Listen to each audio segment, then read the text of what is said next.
कई आप लोगों ने ऐच्छिक ऑप्शनल पेपर्स लिए होंगे जिसके फेल होने से आप फेल नहीं होते हैं, उस सब्जेक्ट को छोड़ देना है। और जो सब्जेक्ट से आप के फेल होने से आप फेल होते हैं उन सब्जेक्ट को जोड़ देना है, यानी कि सब्सिडी पेपर सहित ऑनर्स पेपर और हिंदी उन सबको जोड़ देना है और फिर वो उसके आधार पे मेरिट बनेगा। ये आपका 2012 के नियमावली में बताया गया है। तो क्लियर है कि आपका मेरिट का निर्माण कैसे किया जाएगा। स्टूडेंट करके आए हैं ग्रेजुएशन और वहाँ अगर मान लीजिए 1600 का उनका है तो 1600 पे उनका मेरिट बनेगा और फिर 6 से 1600 से भाग दे दिया जाएगा टोटल मार्क्स में से कितना परसेंट बनता है, परसेंटेज को डिवाइड कर दिया जाएगा। तो ये मेरिट बनाने का एक पूरा का पूरा तरीका होगा। तो मेरिट बनेगा उसी के आधार पे जो 2012 के नियमावली में अगर आप पढ़ेंगे तो उसमें दिया हुआ है, जिसको हम आपको एक्सप्लेन कर रहे हैं। तो मेरे ख्याल से आप समझ गए होंगे, यही उसमें पूरा सब कुछ दिया हुआ है।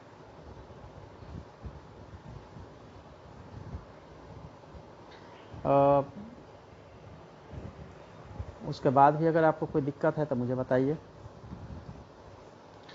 अच्छा, एक और इशू है आप लोगों का। अमरजीत सिन्हा सर जब प्रिंसिपल सेक्रेटरी थे एजुकेशन डिपार्टमेंट, तो उनके समय में लेटर निकली थी और एक दुविधा है कि टेट के पेपर में जिस सब्जेक्ट में आप पेपर दिए हैं उसमें आप लोगों को कहीं नियोजन इकाई से अपेक्षा रख रही है कि आप किस सब्जेक्ट में है, या लैंग्वेज पेपर है तो उसमें है या नहीं है, उसको आधार नहीं बनाया जाएगा। टेट एक क्वालिफाइंग है।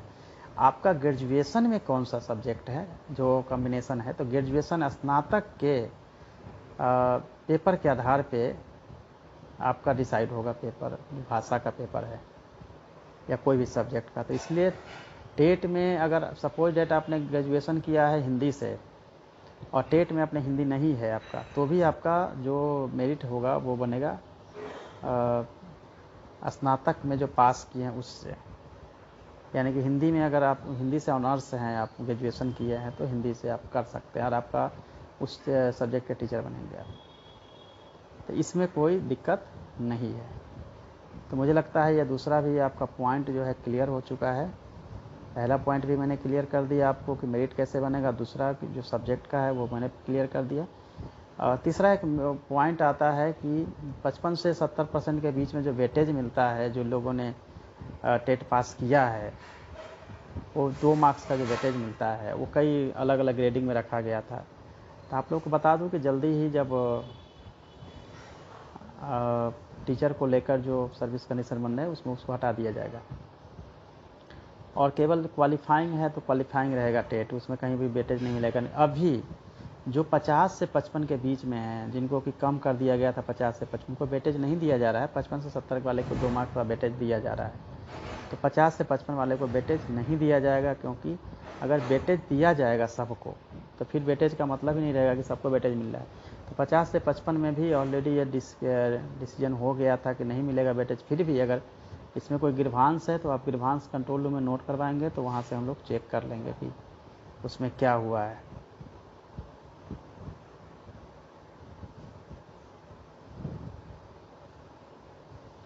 और स्टेट का सिलेबस को लेकर मैंने बता दिया है, नेक्स्ट ईयर में आपको मिलेंगे उसके बात करेंगे। और फिजिकल टीचर का आप पूछ रहे हैं, फिजिकल टीचर में जो है उसमें पदवर्ग समिति में गई है और वो उसमें जल्दी ही वहाँ से अप्रूव होते ही आप लोगों के लिए ओपन कर दी जाएगी वैकेंसी जो है। और वो नेक्स्ट वीक में, क्योंकि मैं पिछले 2-3 बार से बोल रहा हूँ नेक्स्ट वीक, लेकिन फाइल क्लियर नहीं होने के चलते हुआ है वो आ जाएगी। आज उस पर सीरियसली बात भी की गई है, इसलिए कोई प्रॉब्लम नहीं होनी चाहिए।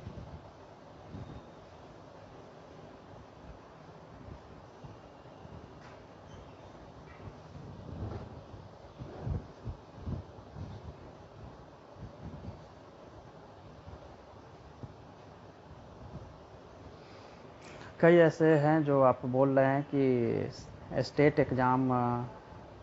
एग्ज़ाम में आप लोगों ने SC ST और जो दिव्यांग हैं उनको 50% पे है, उनको 2% वेटेज की बात कर रहे हैं। सो एक बार मैं इसे चेक कर लूँगा।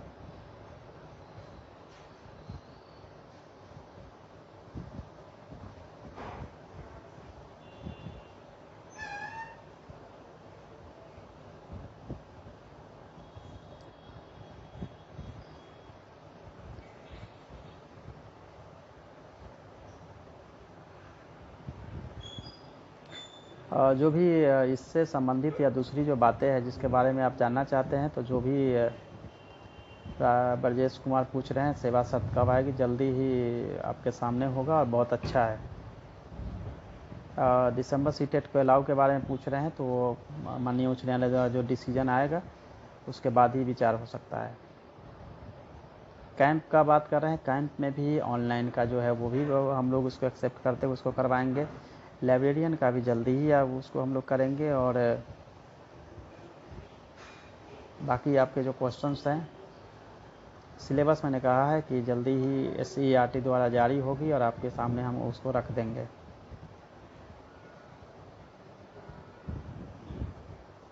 फिजिकल वाले बिल्कुल परेशान नहीं हो, फिजिकल इंस्ट्रक्टर का हो जाएगा, उसके पीछे हम खुद कोशिश कर रहे हैं और कमिंग वीक में वो भी क्लियर होके आ जाएगा, इसलिए परेशान होने की कोई ज़रूरत नहीं है।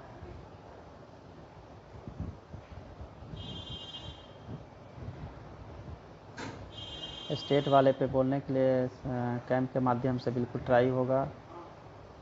कॉम्बिनेशन का होगा वो भी बता देंगे। एक अलग से हम रखेंगे सेशन जिसमें कि आपको स्टेट के बारे में आपको जानकारी देना शुरू करेंगे। फिजिकल इंस्ट्रक्टर का मैंने बता दिया है। अमित पटेल मल्टीपल डिसेबिलिटी, एक ही डिसेबिलिटी, अलग अलग जो है डिसेबिलिटी का नहीं रहेगा, एक सिंपल सा रहेगा।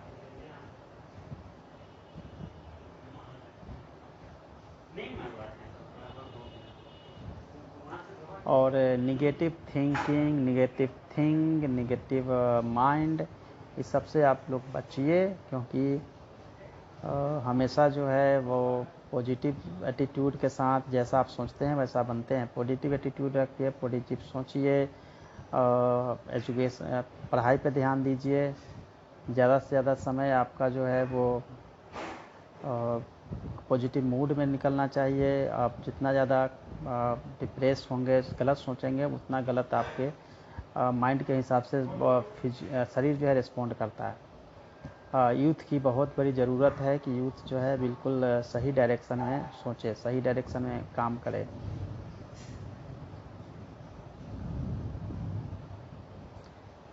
एक भाई ने पूछा है कि बहाली हो पाएगी कि नहीं, तो मैंने क्लियर आपको बता रहा हूँ, बहाली होगी।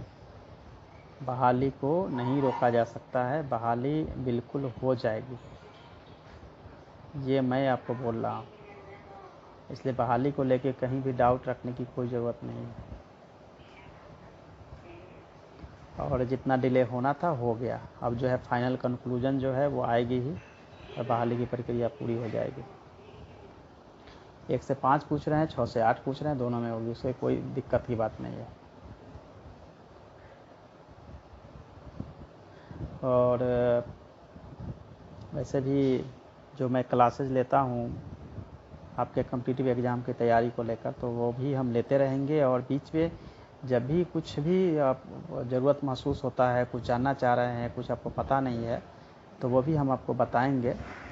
और मेरा काम है आप लोगों को सही इन्फॉर्मेशन पहुंचाना, देना, ताकि सोशल मीडिया के माध्यम से गलत इन्फॉर्मेशन नहीं पहुंचे स्टूडेंट तक, गलत चीज़ें या गलत ऐसी बातें जिससे कि आप लोग खुद कभी दुखी होते हैं, कभी खुश होते हैं, वो सब चीज़ें ना हो। जो परफेक्टली और जो लीगल है और जो सही है, संविधान सम्मत है, वही सब आप लोगों के पास पहुंचता रहे।